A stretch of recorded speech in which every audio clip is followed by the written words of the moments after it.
Welcome back to the Biohacker Summit live show. We have Boomer Anderson here, and we're going to have a quick chat about how to optimize your work life. Hi, Boomer. Valerie, thank you for having me. This is such a great event. Thank you very much. Is this your first time at the Biohacker Summit? I was here in Helsinki 3 years ago, I believe, as a participant in the event, so it's a little bit different being a speaker this time. Okay, nice to have you back. Thank you. So you were giving a keynote just now about the managing your work life, and I mean it's a super important topic for people nowadays because we are spending most of our active time at work in the office. So what can we do to make the time more enjoyable and more productive? Oh, that's a great question, right? Because if you look at all of the statistics, all of the studies, people just don't enjoy work anymore. It's something like 80 to 85% of people are disengaged or actively disengaged from work. Now that costs companies money, but also we don't want to spend at least a third of our lives doing things that we don't want to enjoy. Exactly. So how do we fix that? It's the $1 million question. Well, one of the things that I like to do is we can take 2 steps here, and we're going to go down one path, which is what you can do immediately. And then we'll go down the other path, which is more of a little bit of an internal investigation. Yes. And so the first path, what you can do immediately, creating enjoyment. If you look at computer programmers, one of the things that they do so well is that they build in components. They're able to create seemingly beautiful things very quickly because what do? They build the component, they save it, they refer to it later, and it's a copy and paste. Yep. So basically dividing your to-do into these chunks of work. Into chunks, but also making sure that those chunks are reusable. Right. So when you're doing research to answer that question for the proposal, reframing the research in a way that you can just copy and paste it and use it in the future. When you're answering that question, re-answering that question in a way that you can use it in the future. And what's the benefits of this? If I know that everything that I am doing is useful, not just this time, but maybe 10, 20, 100 more times, it's going to create more enjoyment right away. Right. So what do you do? Do you build your own database, or how does that happen in practice? So personal knowledge management system is what I call it, but Right. in reality that involves things like keeping an active to-do list, an active project list, and then having a knowledge warehouse, a place where you're able to save all of this stuff.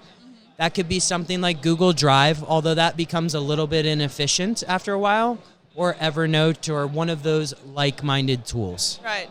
So there are free tools that They're can help free. us Nothing I kickstart. said on stage costs you any money. Right. Okay. If we look at our to-do list, there's usually a bunch of things. Absolutely. How do we prioritize which ones we do first and which ones we leave for the better times? There's a couple of good books I want to give people to refer to on this. First and foremost is Getting Things Done by David Allen.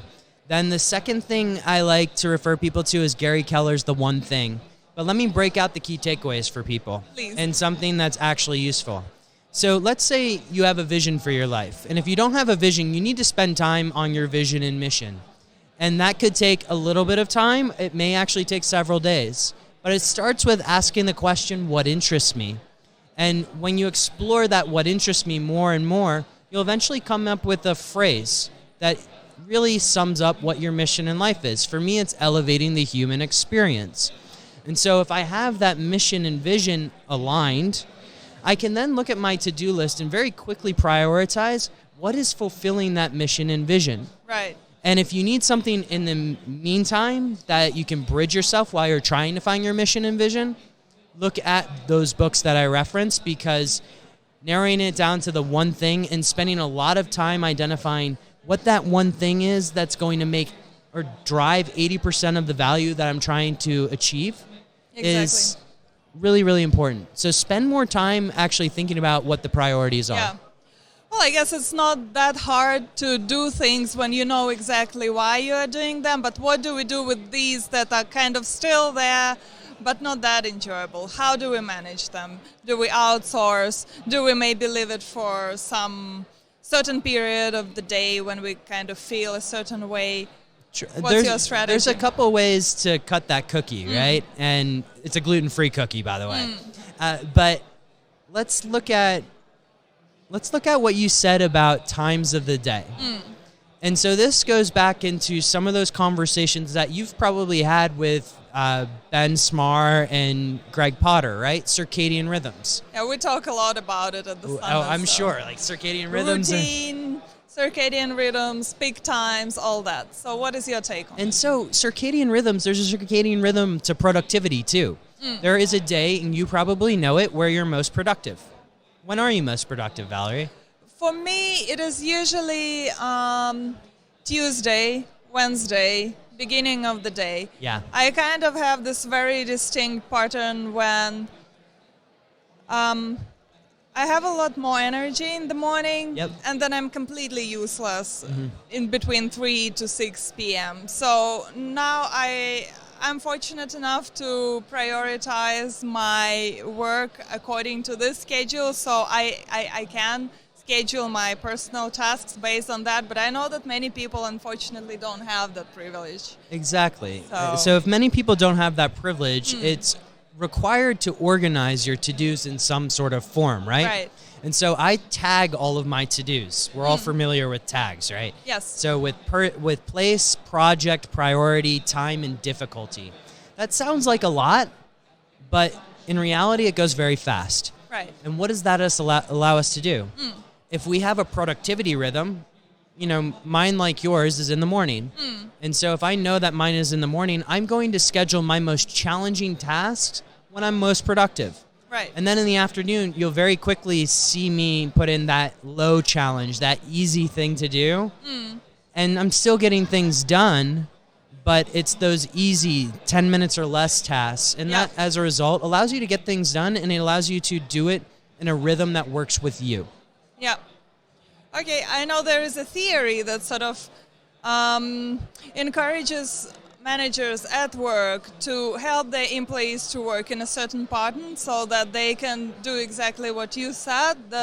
Start with the most challenging tasks in the beginning of the day, keep something more routine or kind of not so fun for the afternoon, and then usually it's kind of also part of the natural cycle. In the evening we get this kind of uplifting mode, and this is like a perfect time for creative thinking, for planning, strategizing, coming up with new ideas. So I want to just talk a little bit about that, because what's interesting is and I'm glad that workforces globally are starting to recognize that people have this rhythm, but everyone is different. You and I are both morning people, right? It sounds like. There may be some people listening to this that are dead-on evening people, and that's okay.